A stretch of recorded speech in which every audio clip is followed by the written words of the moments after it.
Hello friends, இன்னைக்கு நம்ம பார்க்க போகிறதுங்க 7 days 7 வெரைட்டி ரைஸ் தான் பார்க்க போகிறோங்க. இன்னைக்கு நம்ம ஃபஸ்ட்டாக பார்க்க போகிறது வந்து கோகோனட் ரைஸுங்க. தேங்காய் சாதம் தான் பார்க்க போகிறோங்க. இந்த தேங்காய் சாதம் வந்து நம்ம லஞ்சுக்கு பேக் பண்ணுறதுக்கு நல்ல ஒரு டிஷ்ஷாக இருக்குங்க. அது எப்படி செய்யறதுன்னு பார்க்கலாங்க. தேங்காய் சாதத்தில் என்னடா பார்க்க போகிறதுக்கு இருக்குன்னு நினைக்காதீங்க. இது மாதிரி செஞ்சு பாருங்கள். தேங்காய் சாதம் வந்து விற்காதுங்க. மத்தியானம் நீங்கள் குழந்தைங்களுக்கு லஞ்ச் பேக் பண்ணி கொடுத்தீங்கன்னா கூட அவ்வளோ டேஸ்ட்டாக இருக்குங்க. அதே மாதிரி அந்த ஜூஸியாக சூப்பராக இருக்குங்க. அதுக்கு நான் ஒரு கடாய் வச்சு கடலெண்ணெய் தான் சேர்த்துருக்கேங்க. உங்களுக்கு விருப்பப்பட்ட தேங்காய் எண்ணெய் கூட சேர்த்து செய்யலாங்க, இன்னும் டேஸ்ட்டாக இருக்குங்க. கடுகு போட்டங்க, கடலப்பருப்பு உளுத்தம்பருப்பு போட்டிருக்கேங்க. கடலப்பருப்பு உளுத்தம்பருப்பு போட்டு செஞ்சால் தான் இந்த சாப்பாடு வந்து நல்லா இருக்குங்க.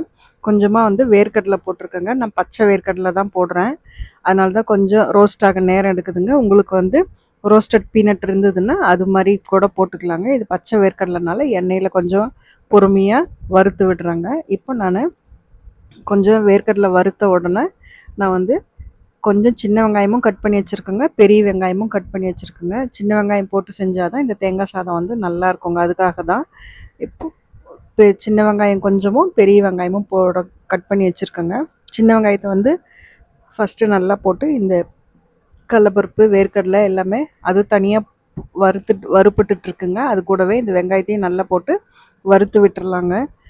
இந்த மாதிரி நீங்கள் செஞ்சு கொடுத்தீங்கன்னா, நம்ம ஆஃபீஸ் கோயஸாக இருந்தீங்கன்னா ஒரு வெறும் அப்பளம் மட்டும் வச்சுக்கிட்டு இந்த தேங்காய் சாதம் எடுத்துகிட்டு போகலாங்க. அவ்வளோ டேஸ்ட்டாக இருக்குங்க. ஏன்னா இதில் நம்ம வேர்க்கடலை பாருங்க, நான் கொஞ்சம் முந்திரியும் போட்டிருக்கேங்க. சின்ன வெங்காயம் முந்திரி எல்லாமே போட்டிருக்கனால நல்ல ஒரு ஃபில்லிங்கான லஞ்சாகவும் இருக்குங்க. இப்போ வேர்க்கடலையை நம்ம வந்து எல்லாமே தவிர்த்துட்ருக்குங்க, ஆனால் வேர்க்கடலையில் தான் அவ்வளோ வந்து சத்து இருக்குங்க. இப்போ நான் இந்த கட் பண்ணி வச்சுருக்கேன் பெரிய வெங்காயத்தையும் போட்டுட்டேங்க. அது கொஞ்சம் வெந்துருச்சுங்க, வணங்கிடுச்சு. அது கூடவே வந்து இந்த ஸ்டேஜில் வந்து பெரிய வெங்காயத்தை போட்டுக்கிறோங்க. வெறும் பெரிய வெங்காயம் வச்சு கூட செய்யலாங்க, ஆனால் வெங்காயம் வந்து கண்டிப்பாக சேர்த்து தான் இந்த தேங்காய் சாதம் செய்யணுங்க.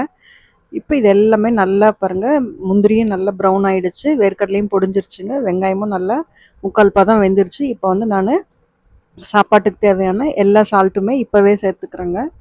சாப்பாடு மட்டும் ஒரு டம்ளர் வச்சு நீங்கள் வச்சிட்டிங்கன்னா இந்த மாதிரி டக்குன்னு வந்து செஞ்சு கொடுத்து ஒரு அப்பளமோ இல்லை வந்து உருளைக்கிழங்கு மசாலா இல்லை உருளைக்கிழங்கு வறுவல் இருக்கும் இல்லைங்களா, வாழைக்காய் வறுவல், அது மாதிரி ஏதோ ஒரு வறுவல் வச்சு நீங்கள் செஞ்சு கொடுத்தீங்கன்னா இந்த சாப்பாடு வந்து அன்றைக்கி டே ஃபுல்லாக நல்ல ஃபில்லிங்காக இருக்குங்க. நான் இப்போ விதையை எடுத்துட்டு நான் காஞ்ச மிளகா வந்து கட் பண்ணி வச்சுருக்கேங்க. அதுவும் கருவேப்பிலையும் போட்டுக்கிறேங்க. கருவேப்பிலை வந்து தாராளமாக சேர்த்துக்கிட்டா இந்த தேங்காவோட சாப்பிட்றப்போ அவ்வளோ டேஸ்ட்டாக இருக்குங்க. அதில் அந்த கருவேப்பிலைக்கே ஒரு டேஸ்ட் வந்துடுங்க இந்த தேங்காவோட சேர்த்துறப்போ. அதனால் கருவேப்பிலை கொஞ்சம் தாராளமாகவே சேர்த்துக்கோங்க.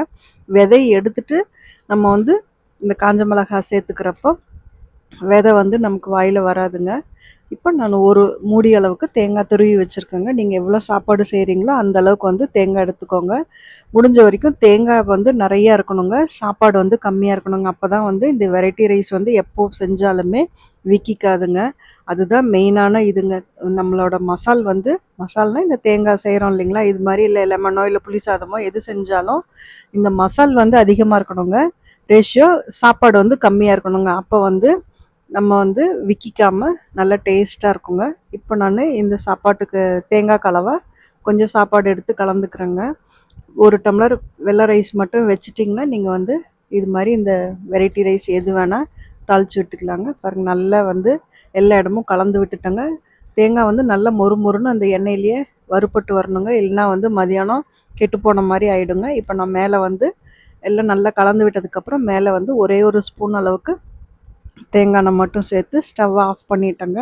அவ்வளோதான் பாருங்கள், நம்மளோட சூப்பரான தேங்காய் சாதம் வந்து ரெடி ஆகிடுச்சுங்க. இது மத்தியானம் வந்து லஞ்சுக்கு பசங்களுக்கு பேக் பண்ணி கொடுக்குறப்பங்க அவங்களுக்கு நல்ல ஃபில்லிங்காக இருக்குங்க. நம்ம ஏன்னா இதில் வேர்க்கடலை முந்திரி எல்லாமே போட்டிருக்கோம் இல்லைங்களா, வெங்காயமும் போட்டிருக்கோம், சின்ன வெங்காயம் நிறைய போட்டு செஞ்சுருக்கோம். அதனால வந்து கண்டிப்பாக இது அவங்களுக்கு பிடிச்சமான சாதமாகவும் இருக்குங்க. அதே மாதிரி நம்ம டேஸ்ட்டாக நல்ல ஒரு டிஷ் கொடுத்தோங்கிற திருப்தியும் இருக்குங்க. இது கூட பாருங்கள், நான் இன்றைக்கி அப்பளம் தான் வச்சு பேக் பண்ணுறேங்க. அவ்வளோதான் பாருங்கள், நம்மளோட தேங்காய் சாதம் சூப்பராக ரெடி ஆகிடுச்சுங்க. கண்டிப்பாக இந்த ரெசிபி வந்து நீங்கள் சேவ் பண்ணி வச்சுக்கிட்டு இப்போ வெக்கேஷன் முடிஞ்சு பசங்களுக்கு நீங்கள் டிஃபன் செஞ்சு தரப்போ, டிஃபன் பேக் பண்ணுறப்ப இந்த ரைஸை வந்து செஞ்சு கொடுங்க. அவங்க விரும்பி சாப்பிடுவாங்க. குழந்தைங்களுக்கு பிடிச்ச தேங்காய் சாதமாக கண்டிப்பாக இது இருக்குங்க. இந்த ரெசிபி பிடிச்சதுன்னா அதே மாதிரி உங்கள் ஃப்ரெண்ட்ஸ்க்கும் ஷேர் பண்ணுங்கள். தேங்க்ஸ் ஃபார் வாட்சிங். தேங்க்யூ.